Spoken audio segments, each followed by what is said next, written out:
this particular talk is geared towards medical students in the first 2 years in particular, who are approaching very early on considerations as they're met with a variety of exposures to different specialties and are just kind of starting to discover their way through where their career may end up.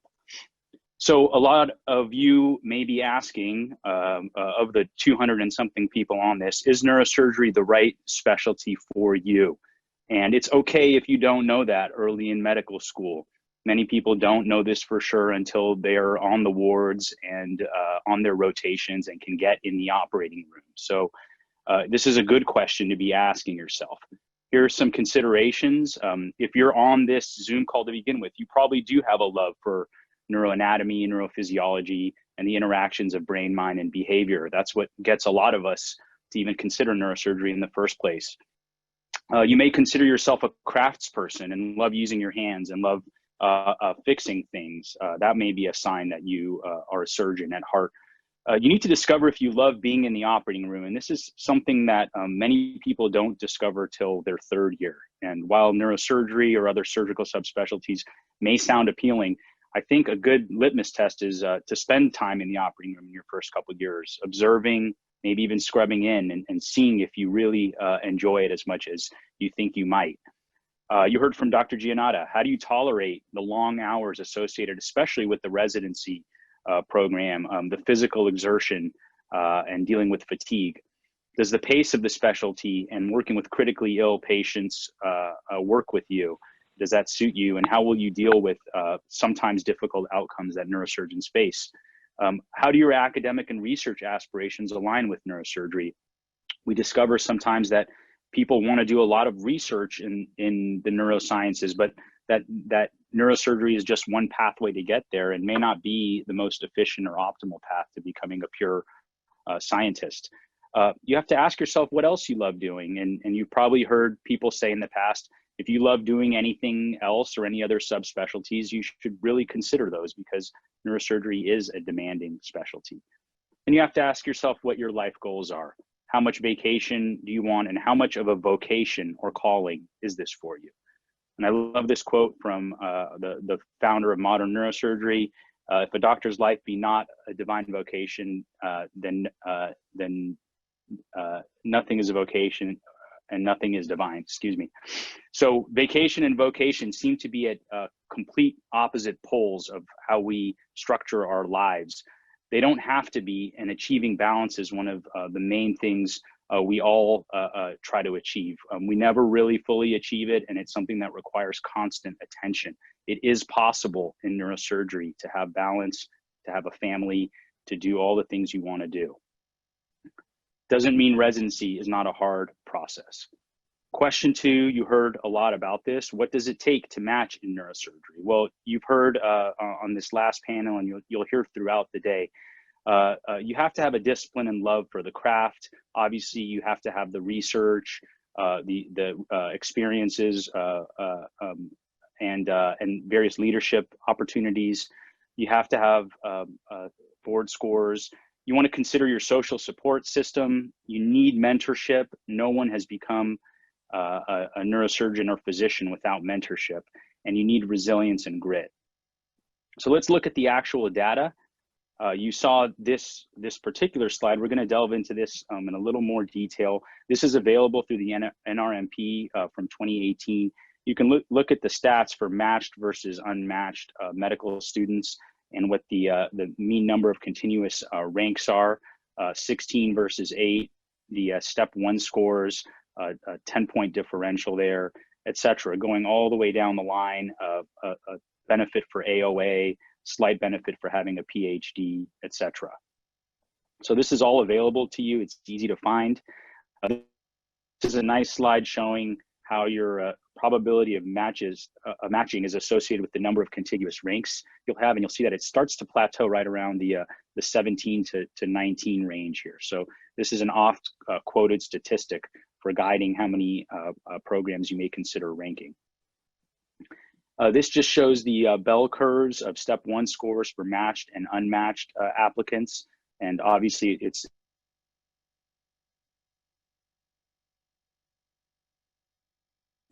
it's skewed to the right applicants, and a large bulk of these are, but as you can see, go down to the ranges below that as well. And similarly for abstracts, presentations, and publications.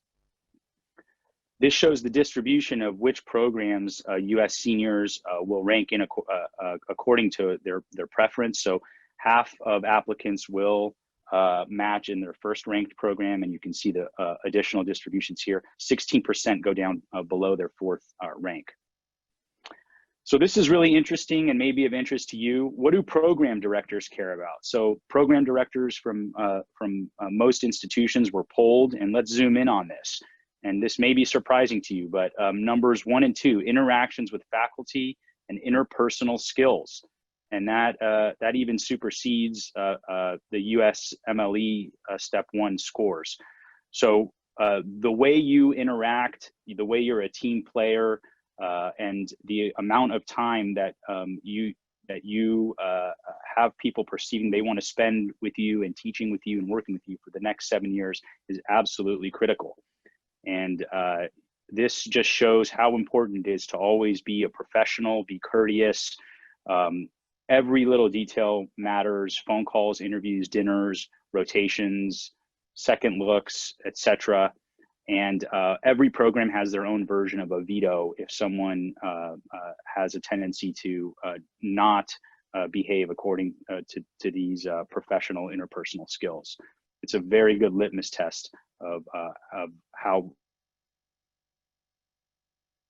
professionalism will be achieved as a resident and in career. This shows polling the number of programs.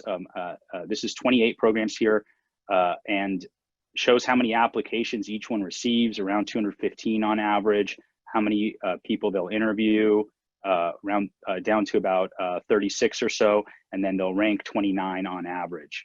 So you can kind of see the flow of what an average program will go through in considering residents. Most programs do have some sort of, it has been one historically. And just to show for step 1, that average bar after polling these programs is around 230, but that's not set in stone, of course. And this is actually polling the US seniors who are applying about what they look for in programs. So you can kind of look down here: goodness of fit, interview day experience, etc. Geographic location, quality of residence, faculty, etc., and morale. So to give you a sense of what your cohorts as fourth years look for. And finally, number of applications submitted, interviews offered, interviews attended, etc., for matched and unmatched seniors. So let's move on. Question 3, we heard a little about this on the last panel. What can you do early in medical school to get involved? Well, you heard from Dr. Giannata. Find your local AANS med student chapter. If you don't have one, start one, find a sponsor. You can volunteer for organizational roles within our major organizations. The Young Neurosurgeons Committee is a great resource. You can volunteer for positions at conferences. A classic one is a sergeant in arms position. Go meet your chairperson, program director, and coordinator early. The earlier you meet them and they know who you are, they can help mentor and guide you. Shadow residents early. Go to clinic as well as the operating room and see how you feel hanging out with the residents. Maybe take a call and see what it's like. Research, obviously important. You're going to have a whole dedicated panel on that. But as you heard from the various panelists, go to conferences early, especially on Zoom. Even not just grand rounds and teaching conferences, but you may want to attend working patient conferences such as tumor boards. Get in the operating room, maybe even scrub in. At a lot of schools and programs, the anatomy and surgical skills labs are underutilized, and you can really exploit that with the residents. You can do research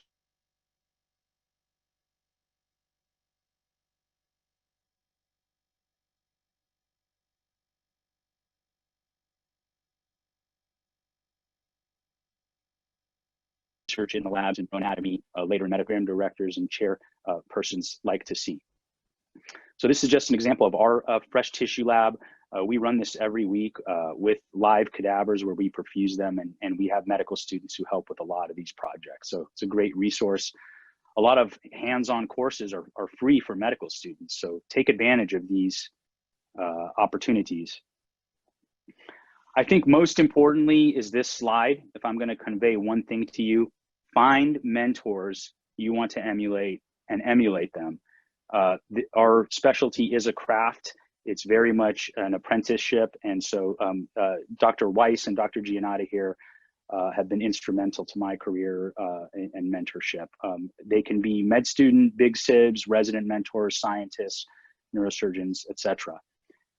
I'm not going to go on about research because we do have a panel for it. My only advice to you is it's a major way to differentiate yourself. You heard from Dr. Liao about how a high impact experience could really work. And we call that here the steak and potatoes model, where your high impact work is your steak, but it's nice to multitask and work on some smaller projects as well in parallel. And as some things can take longer than others to reach fruition. We're going to skip that and go to some final considerations. So take time to know who you are, because a lot of your career will be dependent on what you make it. You'll hear a lot of advice from a lot of people, but really you have to understand what your life goals are, what your support systems are, what your mode of learning is, and what brings you satisfaction, purpose in life, and also what detracts from your well-being, what type of resilience you have. You can listen to advice from a lot of people, but this is ultimately a personal decision you're going to have to make, and along with, of course, your loved ones. Remember that medicine is a service industry, and neurosurgery is no exception. And I love this quote from Khalil Gibran: "I slept and I dreamed that life is all joy. Awoke and I saw that life is all service. I served and I saw that service is joy." Enjoy the ride. Don't be in a rush to get through residency. It's actually, for many people, a very enjoyable time of life where you're undergoing a transformation. We have a phenomenal group of residents here. This is our West Coast Neurosurgery Games, which was started in 2018 and 2019. This is the trophy, which still sits behind me here. And these other programs are going to have to try to get it back next year in the non-COVID era, but it still lives here for now, and we're still really proud of that here. There are some resources for you. Kathy Guzman and Colleen Bruton are also going to share these. They're widely available through these various organizations. And finally, I would like to just acknowledge all the people who put this wonderful program together.